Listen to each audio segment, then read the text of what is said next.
দাঁড়িয়ে ব্যাখ্যা করছিল, তখন মসজিদে ইমাম সাহেবের পিছনে DDSI দিয়ে কি বক্তব্য দিবে সেই বক্তব্য সাজিয়ে দেওয়ার পায়তারা করে সেখানে লোক লাগিয়ে রেখেছিলেন খুনি হাসিনা এবং তার দোষরা। কথা বলেন ঠিক কিনা? আমরা আশা করেছিলাম বাংলাদেশ জাতীয়তাবাদী দলকে যেভাবে 17 বছর অত্যাচার নির্যাতন করেছে, সেভাবে জামাত ইসলামের কিছু লোককে তো ফাঁসি দিয়েছে। কথা বলে দিয়েছে কিনা?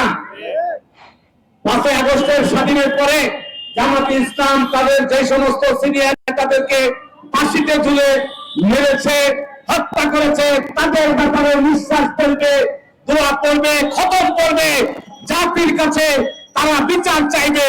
কিন্তু আমরা লক্ষ্য করলাম এই 5 আগস্টের পরে জামাত ইসলাম তাদের মতিউর রহমান জামিন থেকে শুরু করে মীর কাসেম আলী তাদেরকে ফাঁসিতে ঝুলালো, একজন ব্যক্তির নাম নিল না।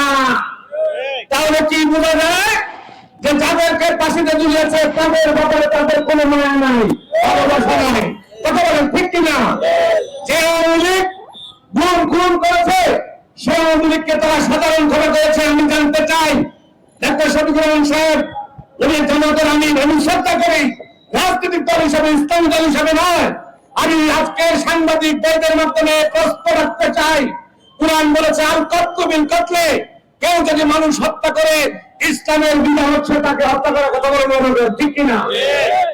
আপনি কে? আপনি যাদের যে মায়ের বুক খালি হয়েছে, যে বোন স্বামী হারিয়েছে, যেই অবুঝ সন্তান বাবা হারিয়েছে, যেই অনাগত সন্তান মায়ের পেটে থাকা অবস্থায় ওই নারী হারিয়েছে তার স্বামীকে, সন্তান হারিয়েছে তার বাবাকে, তার বাবার চেহারা আর কোনদিন সেই দুনিয়াতে দেখতে পারবে না। সেই পিতাহারা সন্তানের বাবাকে হারিয়েছে, সে বিচার চাইবে, সে দেশের আদালতে বিচার হবে। আপনি তাকে ক্ষমা করার কে? কথা বলেন ঠিক কি?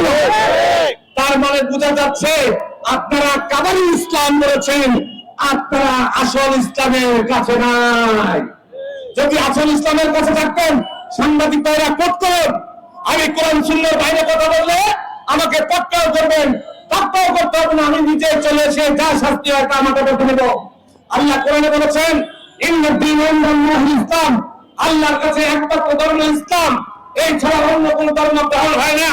অন্য আয়াতে আল্লাহ বলেছেন লাকুম দীনুকুম ওয়ালিয়া দীন, আমার রাসূল বলেছেন হিন্দু বৌদ্ধ খ্রিস্টান অন্য ধর্মের লোকেরা তোমরা তোমাদের ধর্ম পালন করো, আমরা আমাদের ধর্ম পালন করি।